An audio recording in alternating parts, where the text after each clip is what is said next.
कहानी की शुरुआत होती है एक ग्रुप एक्सप्लोरर की टीम से जो साउथ अटलांटिक ओशन के बीच में होते हैं। उस शिप में एक डेविड नाम का वेदर ऑफिसर था जो मौसम का हाल बताता है। वो लोग एक ऐसे आइलैंड पर जा रहे थे जो समुद्र के बीचों बीच था। सरकार ने डेविड को वहां इसलिए भेजा था ताकि वो उस आइलैंड के बदलते मौसम की ऑब्जर्वेशन कर सके।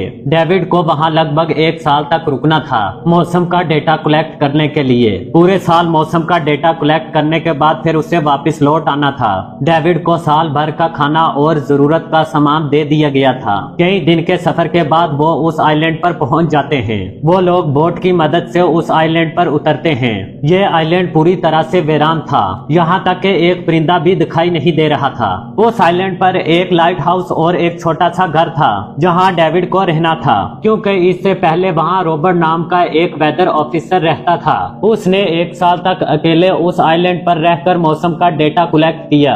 अब उसकी जगह डेविड मौसम का डेटा कलेक्ट करने के लिए रहेगा और फिर वो पुराने वेदर ऑफिसर की तरह वापस चला जाएगा। लेकिन जब पूरी टीम ने घर को विजिट किया तो वो हैरान रह गए, क्योंकि वहाँ किसी भी इंसान का नामो निशान नहीं था। कमरे के अंदर पुराने ऑफिसर का सामान यहाँ वहाँ बिखरा पड़ा था। जिसके बाद कैप्टन और डेविड ने सोचा कि शायद लाइट हाउस में कोई होगा। कैप्टन और डेविड बिना वक्त गंवाए लाइट हाउस की तरफ भागते हैं और वो सब वहाँ अजीब नजारा देखते हैं। पूरा लाइट हाउस तेज और नुकीली लकड़ियों से घिरा हुआ था, जैसे किसी ने जानबूझकर उसको बंद कर दिया हो ताकि कोई भी अंदर ना जा सके। जिसके बाद कैप्टन और डेविड ने लाइट हाउस के डोर के बाहर नॉक किया, लेकिन अंदर से कोई जवाब नहीं मिला। आखिर में उन्होंने गेट को जोर से धक्का दिया और अंदर घुस गए। लाइट हाउस के अंदर उन्हें एक आदमी मिला जिसका नाम क्रोनर था।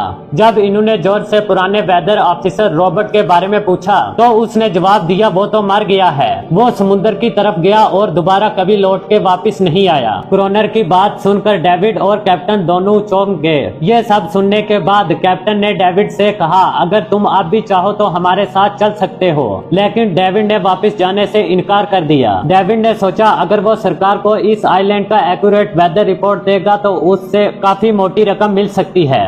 जिसके बाद कैप्टन ने उससे एक गन दी खुद की प्रोटेक्शन के लिए, और कैप्टन ने डेविड से कहा, यह जगह मुझे सेफ नहीं दिखाई दे रही, अपना ख्याल रखना। इसके बाद वो उसको वहां छोड़कर वापस चला आए और डेविड अब एक साल बाद वापस आएगा। कैप्टन के जाने के बाद डेविड ने घर को थोड़ा सेटल किया, रहने के लायक बनाया। रात होने के बाद उसको एक डायरी मिली जो पुराने वेदर ऑफिसर रॉबर्ट की थी। उस डायरी में आइलैंड के बारे में बहुत कुछ लिखा हुआ था। डायरी में एक मिस्टीरियस क्रीचर के बारे में कुछ लिखा हुआ था, लेकिन सब कुछ साफ नहीं था। डेविड हर लाइन को ध्यान से पढ़ता गया। उस डायरी में कुछ अजीब तरीके के जानवरों के स्केच भी बने हुए थे। डेविड को कुछ समझ नहीं आया कि उसने इन पिक्चरों को क्यों बनाया है। शायद वो अकेला था, टाइम पास करने के लिए ये सब किया होगा। डायरी के एक पेज पर पुराने ऑफिसर की वाइफ की तस्वीर भी लगी हुई थी। डेविड डायरी पढ़ते पढ़ते थक गया और धीरे धीरे उसकी आंख लग गई। अगले दिन डेविड ने मौसम का डेटा कलेक्ट करना शुरू कर दिया, लेकिन समुद्र के पास पहुंचते ही उसके कदम रुक गए। उसने देखा चट्टानों के बीच कुछ पत्थर अजीब तरीके से सजाए गए थे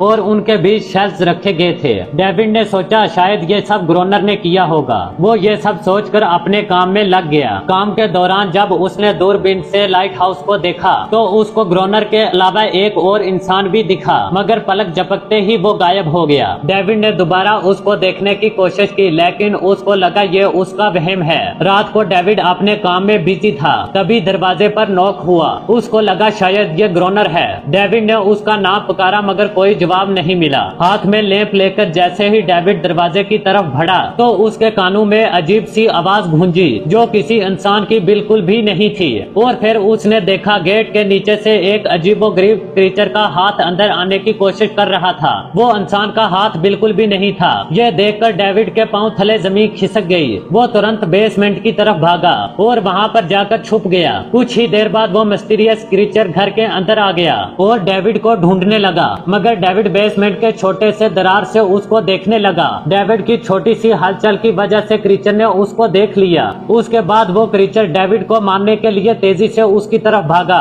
दरार से उसको पकड़ने की कोशिश करने लगा। तो डेविड ने उससे बचने के लिए तुरंत चाकू उठाकर उसकी आंख में मार दिया। वो क्रीचर चीख कर वापस चला गई, लेकिन वो कभी भी वापस आ सकती थी। और डेविड को कंफर्म हो गया कि जिस क्रीचर के बारे में डायरी में लिखा था वो सब सच है। वो डर के मारे पूरी रात सो न सका। अगली सुबह सुबह जब डेविड बाहर गया तो उसने रेत में कुछ पैरों के निशान देखे जो कि इंसान के बिल्कुल नहीं थे। वो निशान सीधे समुद्र की तरफ जाकर खत्म हो गए। अब डेविड को सब समझ आ गया था क्यों डेविड ने लाइट हाउस की चारों तरफ नोकीली लकड़ियां लगाई हुई थी। अब डेविड जान गया था कि अगर मैं इस घर में ऐसा रहा वो क्रीचर कभी भी मुझे मार देंगी। डर के मारे डेविड जल्दी से लाइट हाउस की तरफ भागता है और क्रोनर को कहता है गेट खोलो, मुझे अंदर आना है। मगर क्रोनर उसको अंदर नहीं आने देता और कहता है तुम्हें उनके साथ लौट जाना चाहिए था। डेविड निराश होकर वापस चला जाता है क्योंकि क्रोनर उसको लाइट हाउस के आसपास भी नहीं देखना चाहता था। वो उस पर पानी फेंककर उसको वापस जाने के लिए कहता है। अब डेविड ने सोचा मुझे खुद के लिए कुछ करना होगा। उसने घर की हर एक दरार को लकड़ियों से बंद कर दिया, चारों ओर नोकीली लकड़ियों से घेरा बनाया और घर के बाहर पुरानी किताबें और पेजेस रख कर उनके ऊपर तेल छिड़क दिया ताकि वो क्रीचर वापस आए तो उन्हें आग से डरा सके।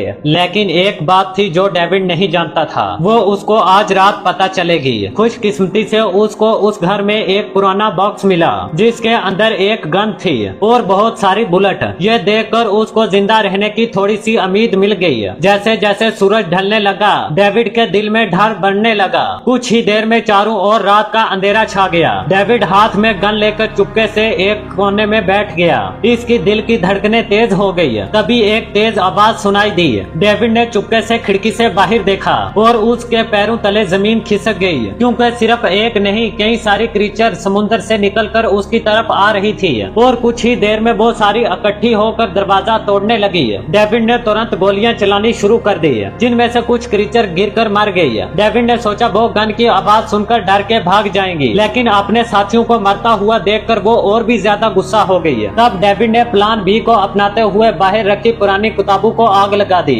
आग को देखकर वो क्रीचर डर के समुद्र की तरफ भाग गई, लेकिन अब वही आग डेविड के दरवाजे तक पहुंच गई। दरवाजे ने आग पकड़ ली और धीरे धीरे आग बढ़ने लगी क्योंकि पूरा घर लकड़ियों से बना था। डेविड ने तुरंत खुद को एक चादर में लपेटकर अपनी जान बचाई और व्हाइट हाउस के पास एक पत्थर के नीचे छुप गया। क्रीचर को शूट करते वक्त डेविड के हाथ में बहुत गहरी चोट लग गई थी। तभी अचानक तेज बारिश होने लगी और आग धीरे धीरे बुझने लगी, लेकिन पूरी रात बारिश होने के बावजूद भी डेविड अपना घर नहीं बचा पाया। पूरा घर जल के लगभग राख हो गया। अब अगर डेविड को जिंदा रहना होगा तो उसको व्हाइट हाउस में प्लान लेनी होगी। उसने अपनी राइफल उठाई और पास के पत्थरों में छुप गया और देखने लगा कि कब क्रोनर पानी भरने बाहर आएगा। जैसे ही क्रोनर पानी भरने के लिए व्हाइट हाउस से बाहर निकला तो डेविड उसके पीछे पीछे चल दिया, लेकिन तभी एक अजीब से क्रीचर ने डेविड पर हमला कर दिया जो क्रोनर का पालतू था। लेकिन किसी तरह डेविड क्रीचर को अपने काबू में कर लेता है। वो क्रीचर क्रोनर का रक्षक था।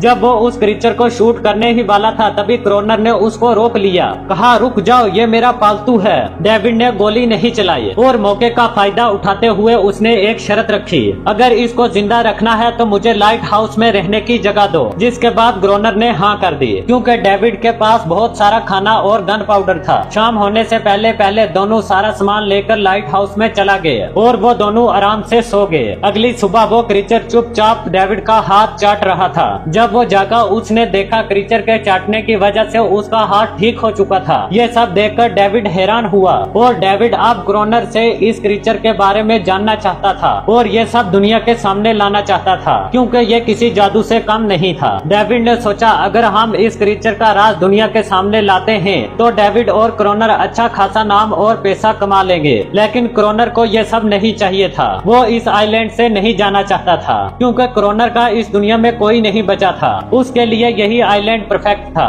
जहाँ वो अपने आप को किंग समझता था और अपनी मर्जी का मालिक था। इसीलिए इसने आइलैंड के हर एक हिस्से में लिखा था क्रोनर यहाँ का बादशाह है। लेकिन डेविड को यह समझ नहीं आ रहा था ये अजीब सा क्रीचर क्रोनर का पालतू बना कैसे। तो क्रोनर ने बताया एक बार उसने इसकी जान बचाई थी। वो गलती से इसके फिशिंग नट में फंस गया था। तब ये क्रीचर छोटी थी और उस दिन से ये इसके साथ ही रहने लगी। तब से वो इसकी हर एक बात मानने लगी। लेकिन क्रोनर एक सख्त इंसान था। वो इस क्रीचर के साथ बहुत सख्त व्यवहार रखता था। क्रोनर ने बताया इस क्रीचर ने एक बार मुझ पर हमला भी किया था। उस दिन क्रोनर ने इसको ऐसी सजा दी कि ये खुद को क्रोनर का गुलाम समझने लगी। और अब आप भी समझ गए होंगे कि वो क्रीचर रोज समुद्र के बाहर क्यों आती थी, ताकि वो अपने साथी को क्रोनर से वापस ले जा सके। लेकिन क्रोनर ऐसा नहीं होने देता। वो क्रीचर दिन के उजाले में बाहर नहीं निकल सकती थी क्योंकि उनकी चमड़ी जल जाती है। डेविड डेविड अब यहाँ और नहीं रहना चाहता था। वो किसी भी तरह से इस आइलैंड से अपनी जान छुड़ाना चाहता था। खैर शाम होने लगी। क्रोनर ने कहा गन लेके रेडी हो जाओ, क्योंकि वो क्रीचर कभी भी हमला कर सकते हैं। वो लाइट हाउस की लाइट जलाने के लिए तैयार हो गए और कुछ ही देर बाद बहुत सारी क्रीचर समुद्र से बाहर निकल आई। वो क्रीचर लाइट हाउस की तरफ बढ़ती आ रही थी। क्रोनर उन पर लगातार फायरिंग करते जाता है। डेविड पूरी तरह से डर गया था। वो लाइट हाउस की तरफ जाने लगा। क्रोनर के बार बार कहने के बावजूद भी वो एक कोने में जाकर बैठ गया और कुछ ही देर के बाद वो बेहोश हो गया। क्रोनर पूरी रात इन क्रीचर से अकेला लड़ता रहा। अगले दिन सुबह क्रोनर ने गुस्से से डेविड के मुंह पर पानी मारा कि अगर तुम्हें जिंदा रहना है तो इनकी जान लेनी पड़ेगी, वरना लाइट हाउस से बाहर निकाले जाओगे और तुम्हें मेरी हर एक बात माननी होगी। हर दिन पानी भर के लाना, लाइट हाउस के छोटे बड़े काम करना और रात में मेरा बॉडीगार्ड बन के रहना। और अब डेविड के पास दूसरा कोई ऑप्शन नहीं था और इसलिए वो सब करना उसकी मजबूरी बन गई। डेविड अब क्रोनर की हर एक बात मानने लगा, लेकिन एक चीज थी जो उसको बिल्कुल पसंद नहीं आई। वो थी हर रोज उस फीमेल क्रीचर को फिजिकल तरीके से टॉर्चर करना। आखिर में क्या हुआ? डेविड क्रोनर से उस क्रीचर को छुड़ा पाता है या नहीं, या खुद ही उन क्रीचर का शिकार बन जाता है? और कहानी अच्छी लगी हो तो वीडियो को लाइक याद से कर देना।